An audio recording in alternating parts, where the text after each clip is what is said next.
Le crédit social et les rouages du système capitaliste actuel. Découvert par Clifford Hugh Douglas, enseigné et expliqué par Louis Evans. Bonjour et bienvenue à Vers Demain TV. L'Institut Louis Evans espère que vous allez bien. Si ce n'est pas encore fait, nous vous invitons à vous abonner à cette chaîne et suivre notre page Facebook Journal Vers Demain pour ne rien manquer de la réforme financière essentielle. La démocratie économique. Dans cet épisode, nous allons vous expliquer le crédit social de Douglas ou démocratie économique et les rouages du système capitaliste actuel. Bon visionnage.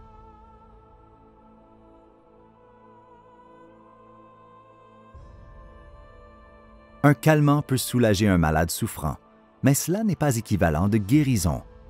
Le système actuel peut bien recourir à des pilules, mais il reste malade. Le crédit social créerait une économie de santé et c'est infiniment mieux.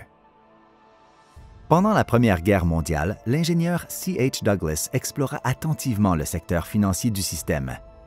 Il y découvrit de nombreuses failles et élabora des mesures appropriées pour le régler. Ce travail fut complété en 1917 et les premiers écrits de Douglas sur ce sujet parurent en 1918 sous forme d'articles dans des revues économiques, puis dans un livre, Economic Democracy, dont la première édition parut en 1919. D'autres ouvrages suivirent, livres et brochures, conférences en Angleterre, en Australie, au Japon, en Suède, au Canada.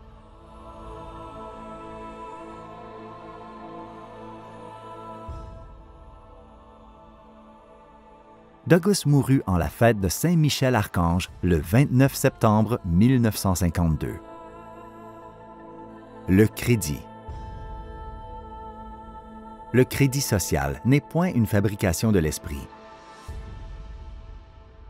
C'est le fruit de découvertes faites et analysées par un esprit supérieur. Douglas a découvert les vices dans les rouages du système capitaliste actuel.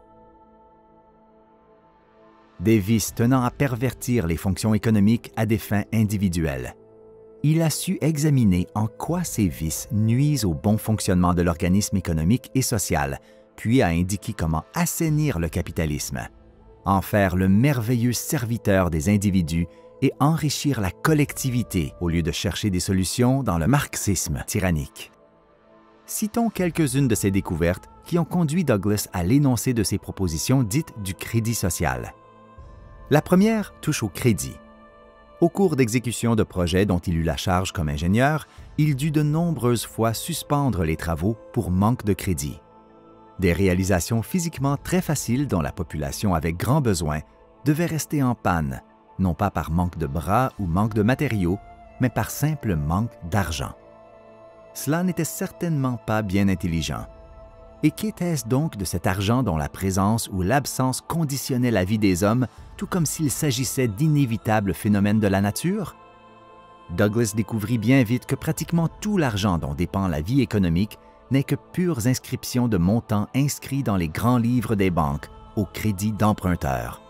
Non pas de l'argent palpable, mais des crédits qui circulent par le moyen de chèques, transférant des montants d'un compte à un autre. Pourquoi donc limiter la libération de ces crédits quand il ne manque que cela pour la mise en marche de la capacité de production en réponse à des besoins réels? Puis, Douglas constata que la base réelle de tout argent est la capacité de production du pays.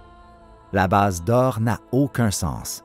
Quand on veut produire du pain, on ne creuse pas la terre en recherche d'un métal quelconque. On laboure un champ et on y sème du blé.